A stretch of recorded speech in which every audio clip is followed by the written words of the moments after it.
नीलातुङ्गस्तनगिरितटी सुप्तमुद्बोध्य कृष्णम् पारार्थ्यं स्वं श्रुतिशतशिरःसिद्धमध्यापयन्ति सोच्छिष्टायां स्रजनिगलितं या बलात्कृत्य भुङ्क्ते गोदा तस्यै नम इदमिदं भूय एवास्तु भूयः.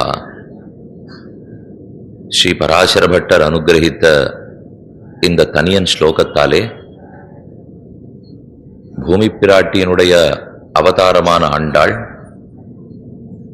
கண்ணனை எப்படி அடைந்தாள், அவனிடத்தில் என்ன பிரார்த்தித்தாள், எதை பெற்றாள்ங்கிறதை நாம் அறிந்து கொள்ளுகிறோம்.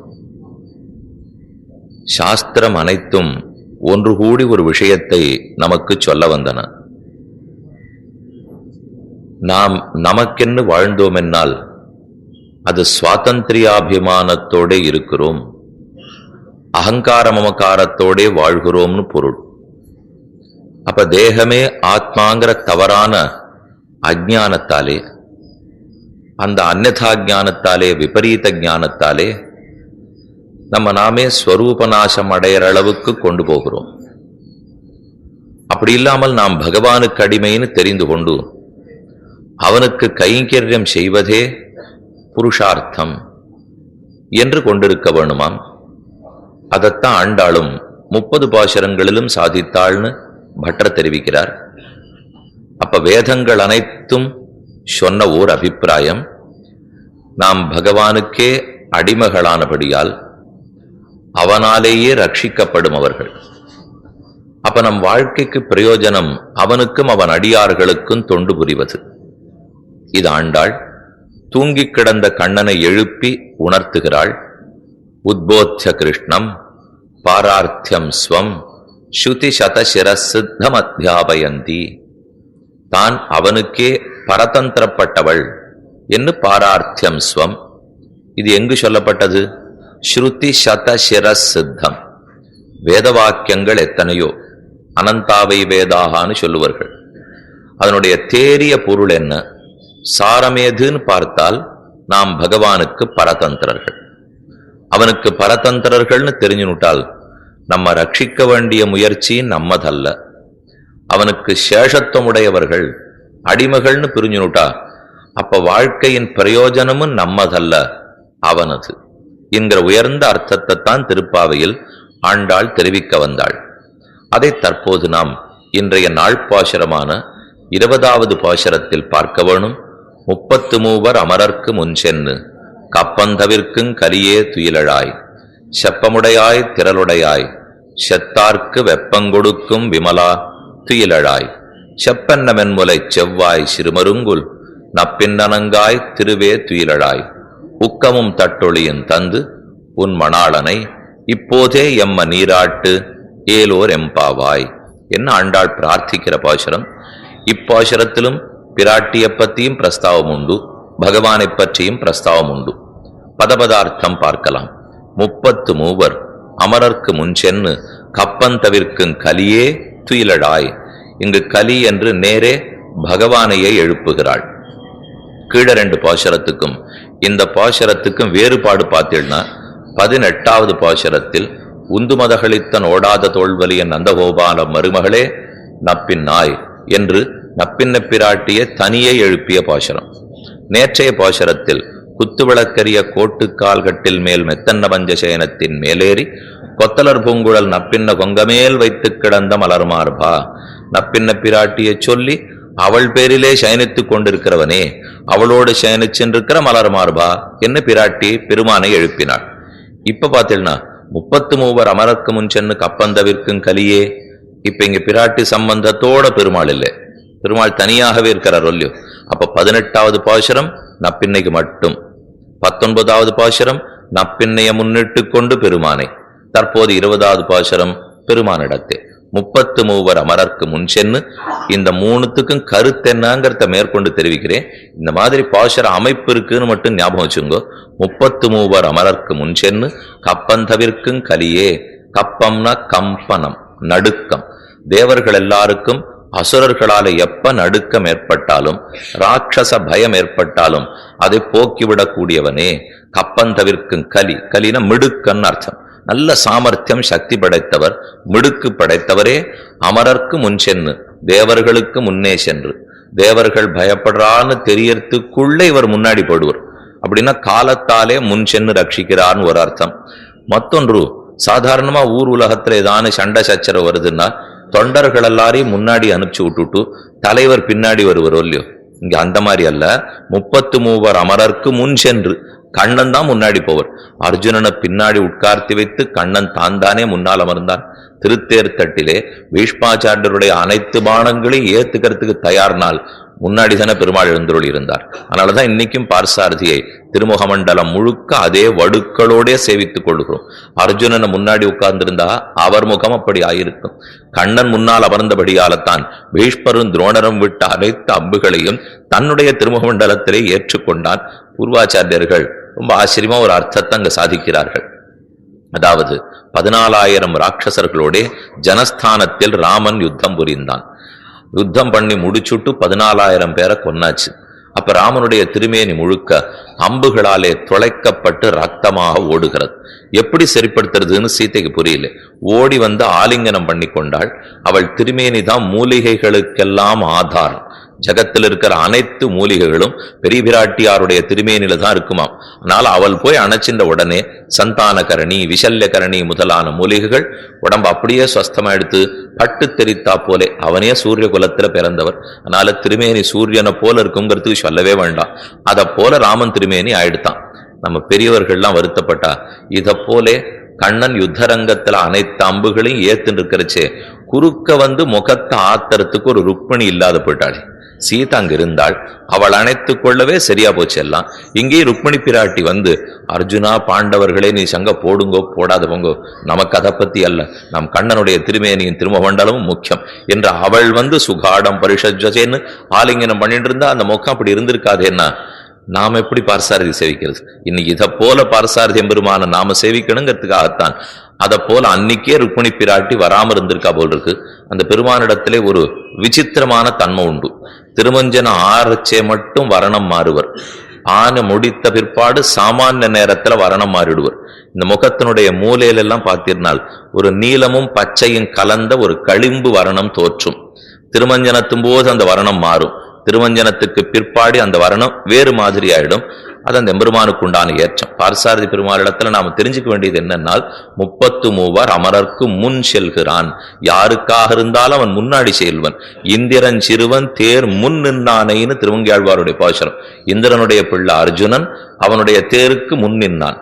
இங்க பாசுரம் 33 அமரர்க்கு முன் சென்னு. அப்ப இந்திரர்களுக்கு முன்னே செல்கிறான். இந்திரனுக்கு பிள்ளையாக அர்ஜுனன் வந்து பிறந்தால் அவனுக்கு முன்னே செல்கிறான். ஆக இந்திரனுடைய சிறுவன் தேர் முன் நின்னான்.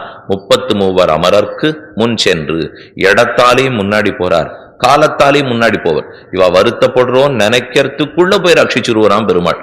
அதனாலே முன்னுங்கிறது தமிழில் 2 விதத்தில் பிரயோகப்படும். இடமுன் காலமுன். காலத்தாலே முற்பட்டது, இடத்தாலே முற்பட்டது.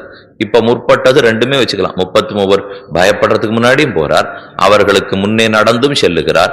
அமரர்க்கு முன் சென்னு கப்பந்தவிர்க்கும் கலியே துயிலடாய், அவர்களுடைய நறுக்கத்தை போக்கக்கூடியவரே எழுந்திருப்பாய். கண்ணன் சொல்றார், இவர்கள் நம்ம எழுப்புறதுக்கு எதுக்கு நாம என்னைக்கோ தேவர்களுக்காக ஒத்தாசை பண்ணது இவா சொல்லிட்டு இருக்கான்னா, அவா நடுக்கமே தீர்த்துட்டு இருந்தா எங்க நடுக்கம் எப்ப தீக்கிறதுன்னு அர்த்தம். பாசுரத்துல உள்ள ஒண்ணு வச்சுட்டு ஒண்ணு சொல்லணும் இல்லையோ. நீ தேவர்களுக்கே முன்னாடி போயிட்டு இருந்தா எங்களுக்கு முன்னால் எப்ப நடக்கிறது? தேவர்களையே ரட்சிச்சுட்டு இருந்தா நம்ம எப்போது ரட்சிப்பது? உம்பர்கோமானே உறங்காது எழுந்திராய் போது விண்ணப்பித்தேனோ இல்லையோ. உம்பர்கோமானேன்னு கூப்பிட்டா எங்களுக்கு கோமானா நடந்துக்கோ, வெறும் உம்பர்கோமானா மட்டும் இருக்காதேன்னு அர்த்தம். நாட்டுக்கிட்ட வழக்கு அந்தப்புறத்துக்கு இல்லையோன்னு பூர்வர்களுடைய வியாக்கியானம். நாட்டுக்கு ஒரு வழக்கு அந்தப்புறத்துக்கு ஒரு வழக்கா? அங்கேன்னா ஓடி போய் உதவுகிறாய், இங்கேன்னா இந்த என்ன வேலைன்னு கண்டுகொள்வதே கிடையாது. ஆனா ராமன் அப்படி இல்லையா. ரக்ஷிதா ஜீவலோகஸ்ய ஸ்வஜனஸ்ய பரிரக்ஷிதா. ஜீவலோகம் லோகத்தை முழுக்க காக்கிறார், அந்தப்புறத்தையும் நன்றாக பார்த்து கொள்ளுவர். இது ராமனுக்கு இருக்கிற வைபவம் உனக்கு வேண்டாமோ? கப்பந்தவிற்கும் கலியே துயிலடாய், செப்பமுடையாய் திரளுடையாய், செத்தார்க்கு வெப்பங்கொடுக்கும் விமலா துயிலழாய். செப்பமுடையாய் நேர்ம படைத்தவன், திரளுடையாய் பராபிபவன சாமர்த்தியம் படைத்தவன். விரோதிகள் எத்தனை பேர் வந்தாலும் அவர்களை பரிபவப்படுத்தி ஜெயிக்க கூடிய சாமர்த்தியம் படைத்தவரே, என்ன 33 அமரர்க்கு முன் சென்றுன்னு சொல்லிட்டால் அதற்குரிய சக்தி பலம் இதெல்லாம் பெருமாளிடத்துல இருக்காங்கிற கேள்வி வருமே. தேவர்களை காத்து கொடுக்க வேணும்னா சக்தி வேணும், பலம் வேணும். அது உண்டுங்கிறத அடுத்த பகுதியில சொல்லுகிறாள். செப்பமுடையாய் திரளுடையாய், ரட்சிக்க செல்லும் போது நேர்மையாக ரட்சிப்பவனே. திரளுடையாய், ரட்சிக்க போகும்போது சக்தி பலம் முதலானவை படைத்தவனே. செப்பமுடையாய் திரளுடையாய், செற்றார்க்கு வெப்பங்கொடுக்கும் விமலா துயிலழாய். செற்றார் விரோதிகள், செற்றார்க்கு வெப்பம் கொடுக்கும் விரோதிகளை தப்பிக்க செய்யக்கூடியவனே, அவர்களுக்கு வெப்பம் கொடுத்து கஷ்டம் கொடுக்கிறவரே. வியாக்கியாதா விசாரிச்சிருந்தார், செற்றார்கள் பகவானுக்கு இருக்கலாமோ? எல்லாருக்கும் அவர் சமமாச்சே. அப்படி இருக்கே சற்றார்னு சொல்லலாமான்னா, இவனுக்கு விரோதிகள் அல்லர்கள். தன் அடியார்களுக்கு யார் விரோதியா இருந்தாலும் அவர்கள் தான் சற்றார்கள். தனக்கு விரோதியே இல்லாட்டாலும் தன் அடியார்களுக்கு யார் அபச்சாரப்படுகிறானோ அவர்களுக்கு வெப்பம் கொடுக்கிறான். சற்றார்க்கு வெப்பம் கொடுக்கும் விமலா, குற்றமற்றவனே. மலம்னா தோஷம், விமலா குற்றமற்றவர் தோஷமற்றவர்னு அர்த்தம். அவர் எதனால தோஷமற்றவர்னு அண்டாளிங்கி சொல்லுகிறாள். சற்றார்க்கு வெப்பம் கொடுக்கும் இருக்கு. அப்ப யாருக்கோ துன்பம் கொடுக்கிறார்னு ஆயிடுத்து. துன்பம் கொடுத்தாலே தோஷம் வந்துடும் இல்லையோ, அந்த தோஷம் அவருக்கு வராதுங்கிறதுக்கு தான் விமலான்னு உடனே சொல்லுகிறாள். இப்ப சற்றான் ஹிரண்யகசிபு, பிரகலாதனிடத்தில் அபச்சாரப்பட்ட விரோதி ஹிரண்யகசிபு வெப்பம் கொடுத்தார். நிருசிம்ம பெருமானாக அவதரித்து அவனுடைய உரத்தினில் கரத்தவை துகித்தலத்தை ஊன்றினாய்னு கிழித்து போகட்டார். அப்ப தோஷம் வருமே. என்ன ஒருத்தரை கொன்னுட்டார்கிற தோஷம் பகவானுக்கு வருமேன்னு கேட்க விமலா, அந்த தோஷம் வாராது. ஏனெனில் அவனவன் கர்மாதீனமாக பகவான் செய்தானே தவிர மேலும் தங்கிட்ட அபச்சாரப்பட்ட அவர் கோவித்துக் கொள்வதில்லை. அந்த அபச்சாரத்தை பொறுத்து கொள்ளுகிறார். ஆனால் தன் ஆசிரத்தினிடத்தில் பட்ட அபச்சாரத்தை பகவான் பொறுத்து கொள்ள மாட்டாமல் அப்போதுதான் வியாபரிக்கிறார், கோபப்படுகிறார். அதனால செத்தார்க்கு வெப்பங்கொடுக்கும் விமலா துயிலழாய், செப்பென்ன மண்முலை செவ்வாய் சிறுமருங்குல், நப்பின்ன நங்காய் திருவே துயிலழாய். அடுத்து இப்ப நப்பின்ன பிராட்டி எழுப்புகிறாள். அப்ப 18வது பாசுரம் நப்பின்னை, 19வது பாசுரம் நப்பின்னைய முன்னிட்டு கொண்டு பகவான், 20வது பாசுரம் பகவான முன்னிட்டு கொண்டு நப்பின்னை. பாட்டு மூணுமே அழகா இருக்குல்ல. இப்போ 18வது பாசுரத்துல நப்பின்னையை பத்தி மட்டுமே தான் பாடியிருக்கா. ஆனா 19வது பாசுரத்தில் கோத்துக்கால் கட்டில் மேல் மத்தன்ன பஞ்சசேனத்தின் மேலேறி கொத்தலர் பூங்குழல் நப்பின்னை, நப்பின்ன கொங்க மேல் வைத்து கிடந்த மலர்பார்பா. அப்ப பிராட்டியை சொல்லிட்டு பெருமானை சொல்லி இருக்கிறாள். ஆனா 20வது பாசுரத்தில் கலியே துயிலழாய்னு நேர பெருமாள் எழுப்பியாச்சு. 2 வரி கழிச்சு பின் பாசுரத்துல வருது. இப்போ செப்பன்ன மண்முலை செவ்வாய் சிறுமருங்குல், நப்பின்ன நங்காய் திருவே துயிலழாய். இங்க நப்பின்ன நங்கையே திரு, ஸ்ரீ மகாலட்சுமியை போல இருக்கக்கூடியவளே நப்பின்ன நங்காய் திருவே என்று அவளை அழைக்கிறாள். நமக்கு பார்த்தா பாசுரத்தில் நப்பின்ன நங்கைக்கு திருன்னு பகவான சொல்றாப்புலும் இருக்கும். நப்பின்ன நங்கையே திரு, நப்பின்ன நங்காய் திருவே துயிலழாய். நப்பின்னைக்குண்டான திருமேனியின் அழகை பாசுரத்தாலே வர்ணிக்கிறாள். செப்பன்ன மண்முலை, பகவானுடைய அனுபவத்துக்காகவே இருக்கக்கூடிய அழகிய திருமார்புகள் படைத்தவளாய். செவ்வாய், அவனை தனக்கு அடங்க வைத்து அடியார்களை ரட்சிக்கணுங்கிறதுக்காக சிவந்த அதரத்தில் புன்சிரிப்போடே எழுப்பவளாய். செப்பன்ன மண்முலை செவ்வாய் சிறு மருங்குல், சிறுத்த எடை படைத்தவளாய். இன்னைக்கு நீங்க ஆண்டாள் ரங்கமன்னாரை சேவிக்கிறதுக்கு போனீங்கன்னா, ரங்கமன்னார் கையில சாட்டையை வச்சு ஒரு கை இப்படி வச்சுன்னு இருப்பார், பக்கத்துல ஆண்டாள் எழுந்தொழி இருப்பார். 2 பேருக்குமே இடுப்பு உடைந்து இருக்கும். இடுப்பு உடைந்துன்னு இடுப்பு இப்படி போட்டு இப்படி ஒரு சொல்லு திருபங்கின்னு திருக்கோலம் சேவிச்சிருப்பீர்கள். அதான் கால் கணுக்கால் ஓரிடத்தில் மடங்கி இருக்கும், இடுப்பு 2வது இடத்தில் மடங்கி இருக்கும், கழுத்து 3வது இடத்தில் மயங்கி இருக்கும். இந்த கோலத்துக்கு திருபங்கி கோலம்னு பேர். பெருமாள் கழுத்தை ஒரு பக்கம் சாட்சி நடுவர், கழுத்து தலை ஒரு பக்கம் சாட்சி நடுவர். காலை காங்கி கழுத்து வரைச்சே கழுத்து நடத்த திருமேனி மடிஞ்சுவிடும், தோல் மற்றொரு பக்கம் இருக்கும், மறுபடியும் இடுப்பு நடத்துல வரைச்சே மடிஞ்சுடும், மறுபடியும் கணுக்கால் இடத்துல வரைச்சே மடிஞ்சுடும். இந்த 3 இடத்துல பங்கம் ஏற்பட்ட திருக்கோலத்துக்கு தான் திருபங்கின்னு பேர். ஆண்டாள் ரொம்பவே இடுப்பு மடிந்து இருக்கும். ஏதற்குன்னு அங்க நீங்க போய் கேட்டீங்கன்னால், பகவான் தன்னுடைய கைகளை இப்படி தூக்குறார். தூக்குற சமயத்துக்கு ரொம்ப பக்கத்துல நாச்சியார் இருக்கிறதுனாலே அவளுடைய இடையில தான் இது பட்டாகணும். பரமபுருஷனான பகவானுடைய திருக்கை வந்து பூமி பிராட்டியினுடைய இடையில பட்டுதுன்னா மயிர்கூச்செறிந்து புதுமண பெண்ணுக்கு என்ன நடக்குமோ அது நடக்காதா? ஆகையாலே அந்த கை பட்டுட போறதேங்கிறதுக்காக விலகி கொண்டால் விலகினத்துலதான் அந்த திருபங்கமாக இடுப்பு மடிந்திருக்கிறது. அவ்வளவு சிறுத்த இடையாம் தாயாருக்கு நப்பின்ன நங்காய் திருவே துயிலழாய். அந்த நப்பின்ன பிராட்டியினுடைய சிறுத்த இடையின் அழகை ரொம்ப ஆச்சரியமா பெரியவாச்சான் சாதித்தார். செப்பன்ன மண்முலை செவ்வாய் சிறு மருங்குல். சிறு மருங்குல்னா இடுப்பு சிறுத்து இருக்கிறது. சாமுத்திரிகா லட்சணம் சொல்றது. நம்ம கையை இப்படி வச்சுட்டோம்னா இந்த விரல் இடுக்குள்ள நம்ம இடுப்பு அடங்கி விடணுமா? அது எங்க நடக்க போறது தெரியாது இப்போ. ஏன்னா இது அந்த சாமுத்திரிகா லட்சணத்தில் இப்படித்தான் சொல்லியிருக்கா. இதற்குள்ள நம்ம இடை ஒடுங்கி போயிடணும். அதனாலதான் செவ்வாய் சிறு மருங்குல். எப்ப இடுப்பை பத்தி ஆழ்வார்கள் பாடினாலும் அது வைராக்கியத்தை சொல்லுகிறார்கள்னு அர்த்தம். ஏன்னா இடுப்பு சிறுக்கிறதுன்னு சொன்னாலே வைராக்கியம் பெருக்கிறது. விராகம்னா ஆசையற்ற தன்மை. சிறுக்கிறோம்னா லோகத்தில் இருக்கிற பற்றுகள் சிறுத்து போய் பகவத் விஷயத்துல ஆசை பெருகுகிறதுன்னு அர்த்தம். ஆனா இந்த பாசுரங்கள்லாம் நம்ம பார்க்கிறச்சே இதெல்லாம் காமப்பாசுரம் போல இருக்கே. என்னமோ இடுப்பு அழகை பத்தி பாசின்னு இருக்கா, ஏதோ திருமார்பு அழகை பத்தி பேசின்னு இருக்காளே. இந்த பாசுரமான பிராட்டியினுடைய வர்ணனை. இன்னும் பல பாசுரங்கள் இப்படி உண்டு. இதுக்கெல்லாம் அர்த்தம் மற்றொரு அபிப்பிராயம். அதை சுவாபதேசம்னு சொல்லுவார்கள்.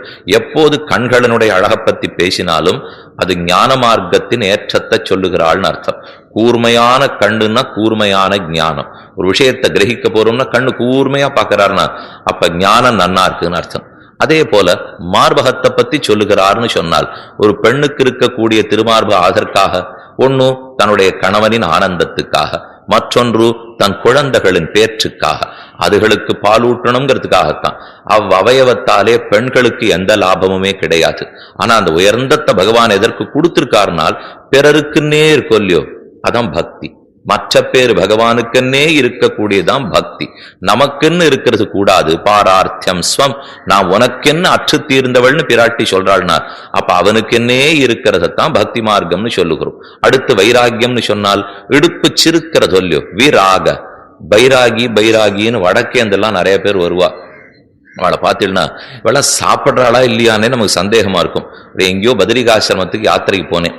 போயிருக்கிறச்சே ஒரு தரம் போய் அந்த அலக்கநந்தால தீர்த்தம் ஆடிட்டு இந்த பெருமாளை போய் சேவிச்சுட்டு வர்றதுக்குள்ளே அதுவும் போய் கயாசாத்தம் பண்ணணும், பிரம்மகபாலத்தில் போய் பிண்ட பிரதானம் பண்ணணும்னு சொன்னாலா, பிண்ட பிரதானம் பண்ணங்கிறதுக்காக போடுவோம்.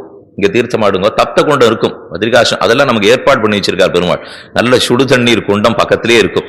அங்க தீர்த்தமாடி விட்டோம்னா நமக்கு இருக்கிற குளிருக்குள்ள சட்டுன்னு அவ்வளவு கொதிப்புல போய் தீர்த்தமாட போனோம்னா மயக்கம் வந்துடும்.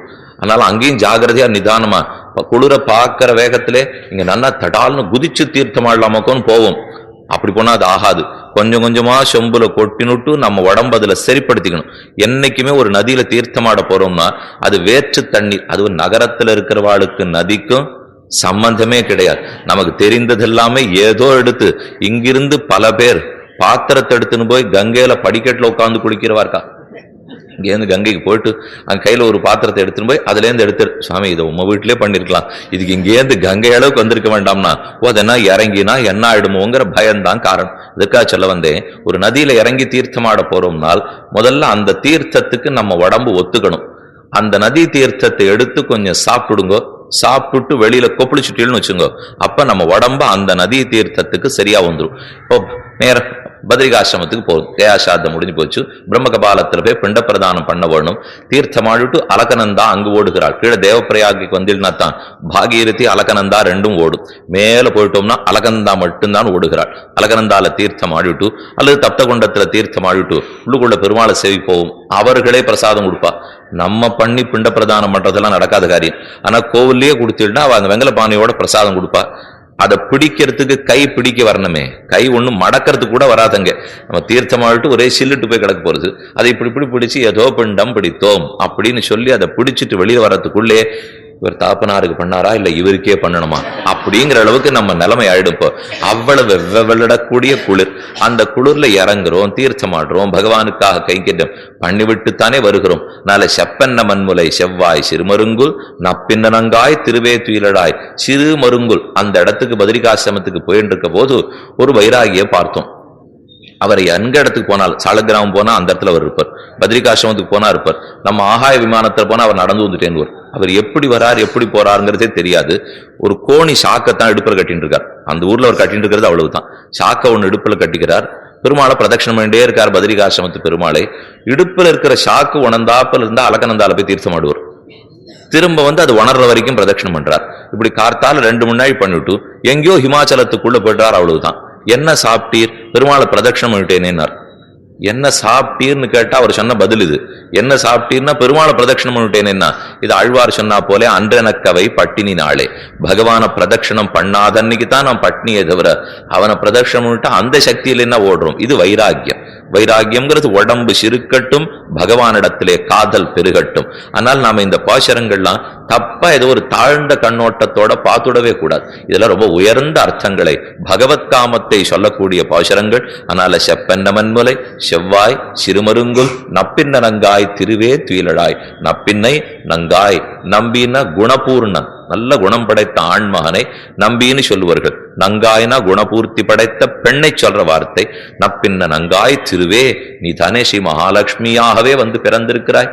நீலாதேவியினுடைய அம்சமாக இருப்பினும் ஸ்ரீ மகாலட்சுமி தாயாரே நீலாதேவி எல்லாரையும் தனக்கு கைங்கரபறையாக கொண்டவள் தான். நப்பின்ன நங்காய் திருவே துயிலழாய். அவளும் எழுந்திருந்து உங்களுக்கு என்ன வேணும்னு கேட்கிறாள். உக்கமும் தட்டொளியும் தந்து உன் மணாளனை இப்போதே எம்ம நீராட்டி ஏலோர் எம்பாவாய். உக்கமும் தட்டொளியும் தந்து, எனக்கு உக்கம் கொடு, தட்டொளி கொடு. உக்கம்ங்கிறது விசிறி, தட்டொளிங்கிறது கண்ணாடி. இன்னைக்கும் சிவலிபுத்தூர் ஆண்டாள் சன்னதியில செவிக்கு போனேன்னா நேரம் ஒரு பெரிய கண்ணாடி வச்சிருக்கும், அதான் தட்டொளி. உக்கமும் தட்டொளியும் நவராத்திரியும் போது எல்லாம் வெத்தலை பாக்கில வச்சு கொடுக்கறதுங்கிற வழக்கெல்லாம் வச்சிருந்தோம். இப்ப நவராத்திரியில வீட்டுல இருக்குமாங்கிறதே தெரியல. இருந்து அதுக்கு கொலு வச்சு வர்றவர்களுக்கெல்லாம் ஆதரிச்சு அவர்களுக்கு வேண்டி பிரசாதம் எல்லாம் பண்ணி கொடுத்து இவர் பாடி அவர் பாடி அதெல்லாம் ஒரு மாதிரி இல்லைன்னு ஆக்கினுட்டோம். ஏதோ நமக்கு வேலை வேலை வேலை ஓடிடுறோமே தவிர, அப்ப உக்கமும் தட்டொளியும் தந்து உன் மணாளனை இப்போதே எம்ம நீராட்டு. விசிறி குடு, கண்ணாடி குடு, உன்னுடைய மணவாளனை.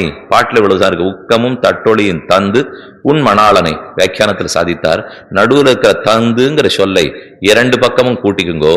உக்கமும் தட்டொளியும் தந்து உன் மணாளனையும் தந்து இப்போதே எம்ம நீராட்டு. கண்ணனையும் நீதான் பெற்றுக் கொடுக்க வேண்டும்.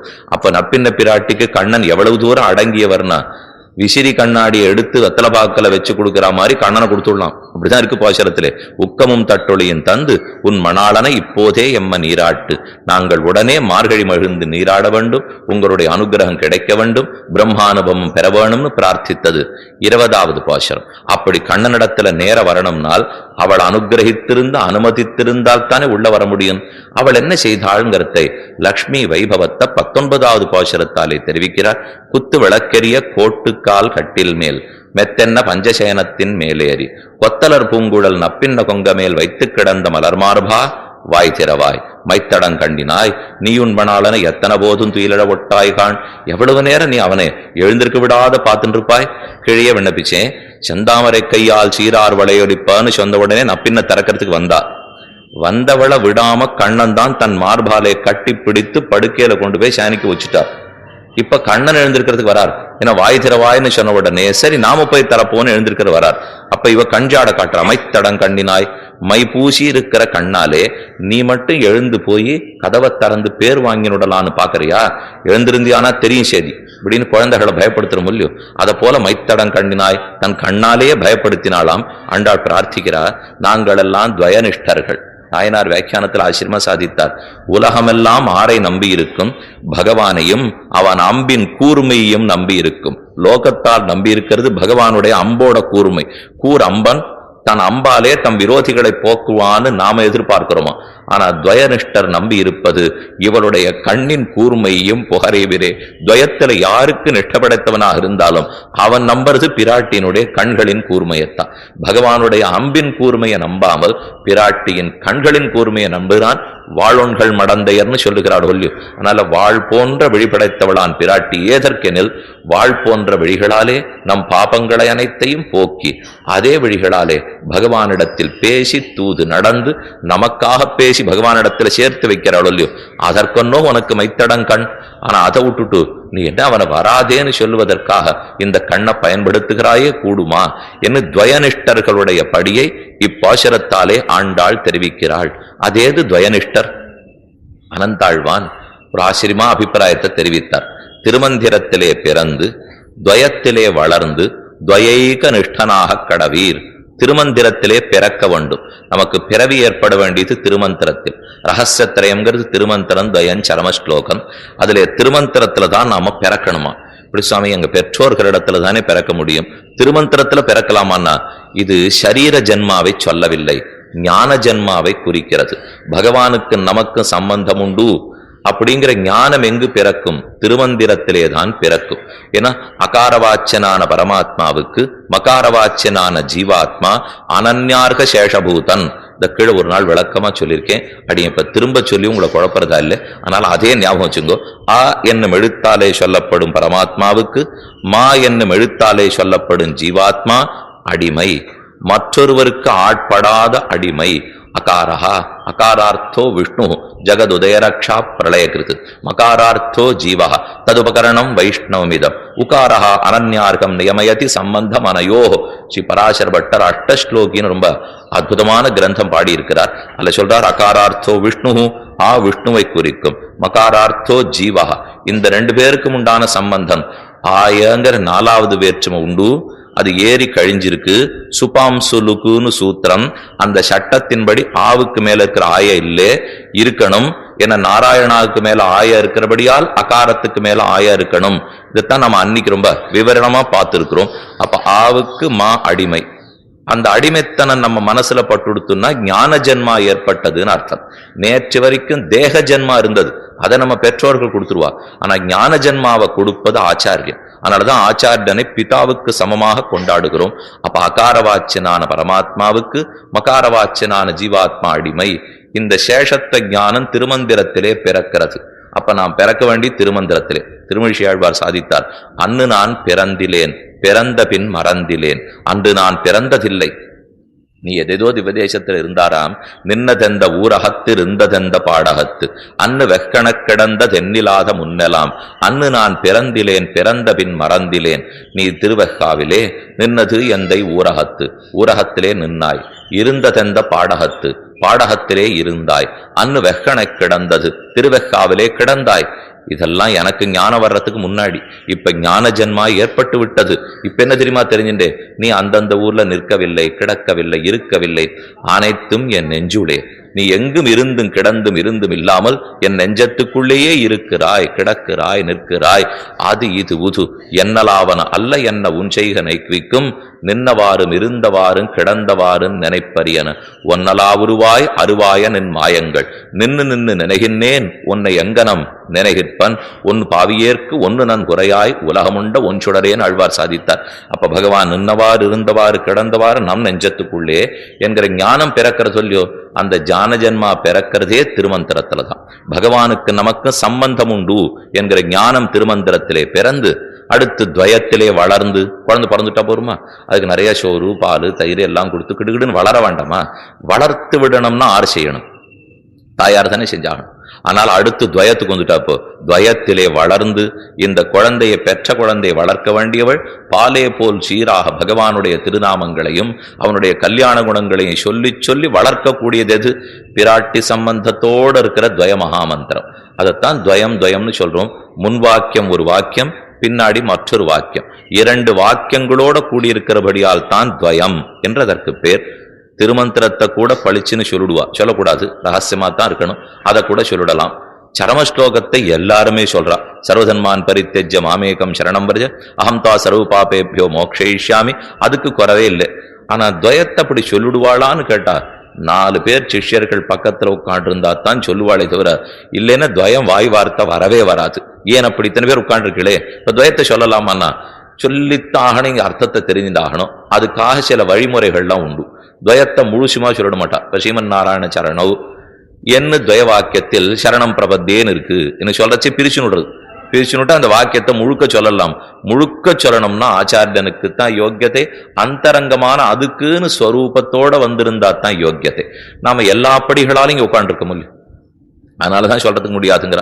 அது கட்டிக்க வேண்டிய புடவையோ கட்டிக்க வேண்டிய வேஷ்டியோடையோ அதன்படி இருந்து திருமண் காப்பு சாத்தி கொண்டு அமர்ந்திருந்தோம்னால் சொல்லலாம். அப்படி இல்லாத எல்லாரும் பொதுவா உட்காந்துருக்க முடியும். உபன்யாசம் கேட்கணும், பக்தி பெறுகிறதான்னு பாக்கிறதுக்கு வந்திருக்கோம்.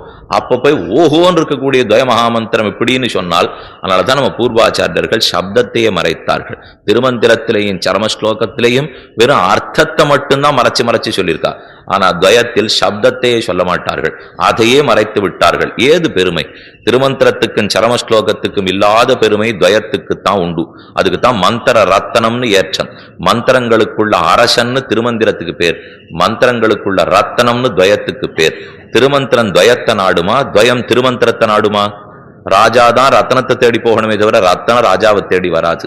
ராஜாவுக்கு ஆசை இருந்தா நான் கழுத்துல போட்டு பார்க்கணும்னு அவர் தான் ரத்தனத்தை தேடி போகணும், ரத்தன ராஜாவை தேடுமா?